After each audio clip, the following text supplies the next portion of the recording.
Hello বন্ধুরা, সব কেমন আছো? তো দেখতে পাচ্ছ উলিবেড়া কালীবাড়িতে রথ টানতে গেছিলাম। তো ভিড় তোমার দেখতে প্রচণ্ড ভিড় হয়েছে, আমি দড়ি ধরতে পারি না।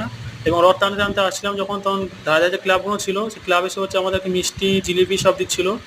তো তোমরা দেখতে পাচ্ছ যে মিষ্টি জিলিপি এবং জলেরও প্যাকেজিং করে দিয়েছিল, পাউচ করে দিয়েছিল। তো জল, মিষ্টি এবং লাড্ডুগুলো সব দিচ্ছিলো, আমরা সব নিচ্ছিলাম, খাচ্ছিলাম। মানে এটা দেখে ভালো লাগলো যে মানুষের পাশে সবাই দাঁড়িয়ে আছে। এবং দেখতে পাচ্ছি আমি হচ্ছে নিয়ে খাচ্ছিলাম, এক কামড়ে দেখতে জিলিপি শেষ করে দিই। দেখতে পাচ্ছি আমার মুখটা মানে ঘামে নিয়ে গেছি পুরো একদম। তো তবু হচ্ছে রথটা ছাড়ি না। তো জলটাও দেখাচ্ছি, পাউচে করে দিয়েছিল। তো মিষ্টিটা আমি খাচ্ছি, দেখতে পাচ্ছি গালে পুড়ে দিয়েছি। আর এটা হচ্ছে শীতলা মিষ্টি ভাণ্ডারে গেছিলাম। তো শুধু ওদের জল আর জিলিপি খেয়ে পেট ভরে নে। তো ওখানে গেছিলাম ছোলা ভটোরা খেতে।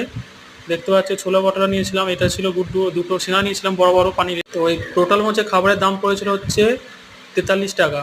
ঠিক আছে, তো তোমরা যদি কোনোদিন উলবেড়া আসো তো শীতলা মিষ্টি ভাণ্ডারে ঢুকবে, তো তোমরা খেতে পারবে।